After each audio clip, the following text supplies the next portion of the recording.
नमस्कार। मैं doctor Gayatri, assistant professor political science, SPC government college Ajmer,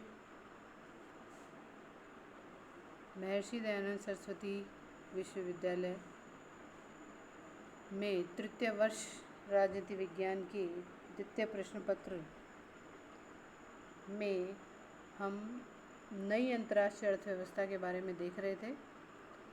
नई अंतर्राष्ट्रीय अर्थव्यवस्था क्या है, उसके बारे में क्या क्या समस्याएं हैं, उसके बारे में हमने अपने पूर्व लेक्चर में चर्चा की है। आज हम जो देखने जा रहे हैं वो है उसकी स्थापना के प्रयास। तो स्थापना के प्रयास देखने से पहले जो हमने पढ़ा है एक बार उसको दोबारा रिकॉल करेंगे। तो रिकॉल में सबसे पहली बात जो हमने नई अंतर्राष्ट्रीय अर्थव्यवस्था के अर्थ के बारे में चर्चा की थी कि आखिर नई अंतर्राष्ट्रीय अर्थव्यवस्था है क्या।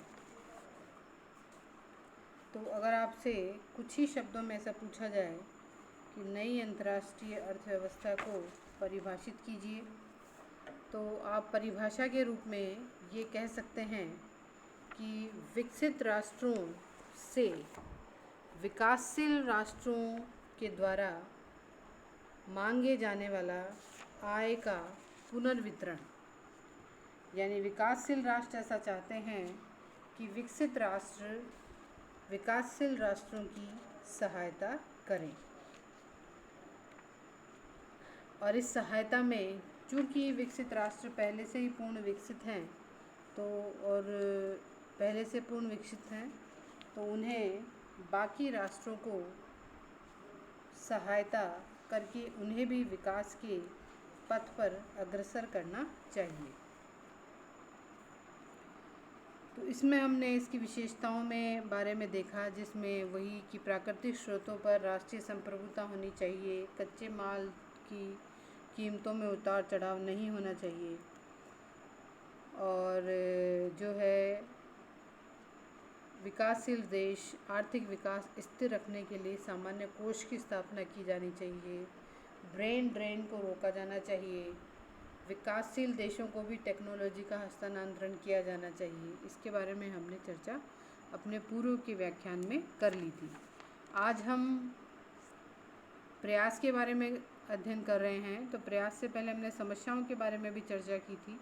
3 समस्याएं हमारे सामने थी कि विकसित देश जो हैं उनका रुख कठोर था, दूसरी है दक्षिण दक्षिण सहयोग का अभाव था,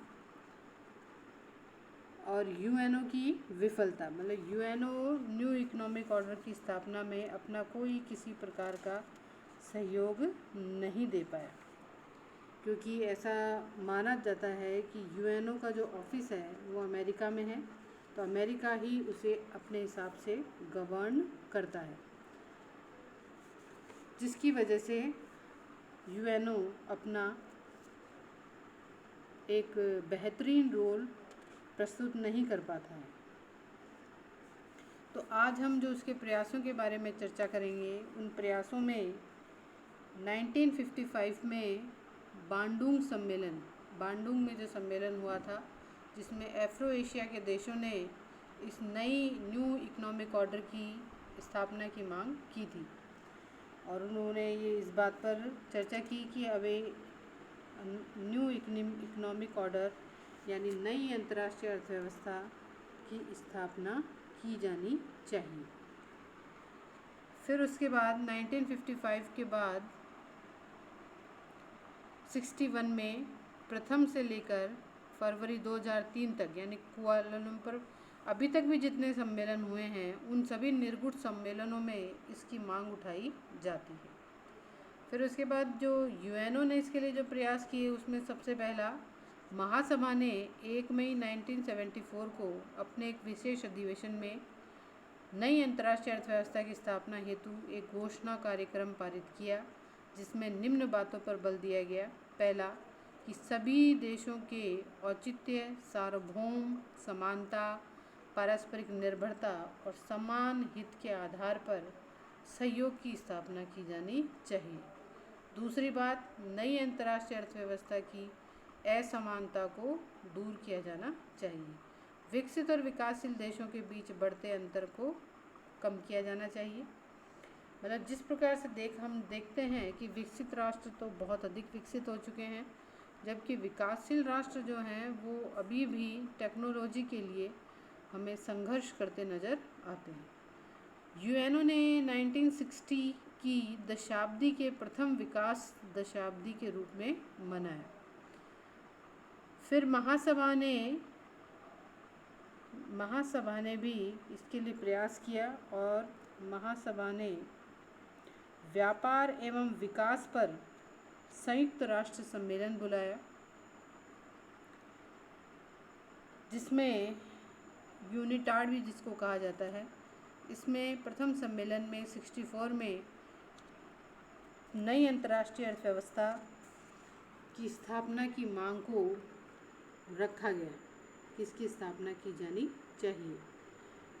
तो फिर इसके बाद इसमें जो अंकटाड के जो प्रमुख सम्मेलन हुआ था, उसके जो प्रमुख सिद्धांत थे वो यही थे कि राष्ट्रीय और अंतर्राष्ट्रीय नीतियाँ समस्त विश्व के संदर्भ में होनी चाहिए।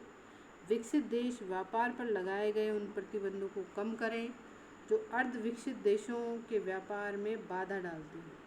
विकासशील राष्ट्रों की उत्पादित वस्तुओं के लिए बाजार का विस्तार करें। विकसित देशों में विकासशील देशों को प्राप्त होने वाली सहायता राजनीतिक या सैनिक शर्तों से जुड़ी हुई नहीं होनी चाहिए। राष्ट्रों के मध्य आर्थिक संबंध उनके आंतरिक कार्यों में हस्तक्षेप की समानता के सिद्धांत पर आधारित होना चाहिए। तो 1964 के बाद भी 1994 में जो गेट का सम्मेलन हुआ, उसमें भी दोबारा इस तरह की मांग उठी कि नई अंतर्राष्ट्रीय अर्थव्यवस्था की स्थापना की जानी चाहिए। और 31 दिसंबर 1994 को जो गेट था वो समाप्त हो गया, पुराना था जो समाप्त हो गया, और 1 जनवरी 1995 को WTO ने इसका स्थान ले लिया।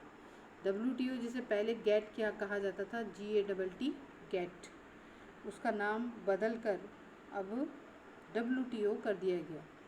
लेकिन आशा की जाती है कि शीघ्र इसकी संख्या 100 यानी इसके सदस्यों की संख्या निरंतर बढ़ती चलेगी, जो 160-65 तक पहुंच चुकी है। ये विश्व के 95% व्यापार का प्रतिनिधित्व करता है। मैंने इसमें आपको एक नीचे छोटी सी क्लिपिंग दी है कि ब्रेन ड्रेन क्या है। मैंने अपने पुराने लेक्चर में ब्रेन ड्रेन के बारे में चर्चा की थी कि ब्रेन ड्रेन क्या है। ब्रेन ड्रेन जो है, जब एक देश के विद्वान व प्रशिक्षित व्यक्ति विदेशों में जाकर बस जाते हैं क्योंकि उनको वहाँ अधिक सुविधाएं प्राप्त होती हैं, तो यह ब्रेन ड्रेन कहलाता है। इसे भी रोकने की कोशिश नई अंतर्राष्ट्रीय अर्थव्यवस्था में की गई है। तो अगर हम सामान्य शब्दों में इसका अर्थ समझना चाहें तो नई अंतर्राष्ट्रीय अर्थव्यवस्था से अभिप्राय है नवोदित विकासशील देशों के मन में इस बात की उत्कंठा है कि उनका आर्थिक विकास पूंजीवादी देशों पर निर्भर ना रहे। ये मतलब वो चाहते हैं कि उनका जो विकास है वो वे स्वयं कर पाएँ और जो विकसित राष्ट्र हैं वो उनका शोषण ना कर सकें। इसी में हमने एक शब्द का और इस्तेमाल किया था, दक्षिण दक्षिण संवाद। दक्षिण दक्षिण संवाद का मतलब है कि जो भी विकासशील राष्ट्र हैं, जिसमें तृतीय विश्व के राष्ट्र आ जाएंगे, एफ्रो एशियन कंट्रीज़ आ जाएंगी, जो भी नई आज़ाद हुई हैं, नई स्वतंत्र हुई हैं, तो ये जो देश हैं वो आपस में सहयोग के द्वारा आगे बढ़े, उसे हम दक्षिण दक्षिण संवाद कहेंगे। साउथ साउथ कॉरपोरेशन, जिसके अंतर्गत वे आपस में एक दूसरे की सहायता के लिए तत्पर रहते हैं। अब कई बार ये भी प्रश्न पूछ लिया जाता है कि नई अंतर्राष्ट्रीय अर्थव्यवस्था की मांग क्यों उठी। उसका कारण ये था कि जो एशिया और अफ्रीका में बड़ी संख्या में जो राष्ट्रों का उदय हुआ, वे सब संप्रभुता संपन्न राष्ट्र थे। उनके यहाँ जो भी प्राकृतिक स्रोत प्राप्त हुए, उन प्राकृतिक स्रोतों को उनके दोहन की टेक्नोलॉजी उनके पास नहीं थी, तो वो एक तरीके से विकसित राष्ट्र पर निर्भर हो गए थे। इस निर्भरता का जो फ़ायदा था विकसित राष्ट्रों ने उठाया, तो उस निर्भरता को कम करने के लिए और वे भी विकास की दौड़ में आगे बढ़ सकें, उसके लिए उन राष्ट्रों ने मिलकर नई अंतर्राष्ट्रीय अर्थव्यवस्था की स्थापना की मांग की और उस मांग के तहत प्रयास भी किए गए, तो परंतु फिर भी अभी भी इसको लागू नहीं किया गया है नई अंतर्राष्ट्रीय अर्थव्यवस्था को। तो हम ये मान सकते हैं कि सभी देशों ने, सभी एफ्रो एशियन कंट्रीज़ और वो सभी राष्ट्र जो विकासशील राष्ट्रों की श्रेणी में आते हैं, उन सब ने मिलकर नई अंतर्राष्ट्रीय अर्थव्यवस्था की मांग को आगे बढ़ाया। धन्यवाद।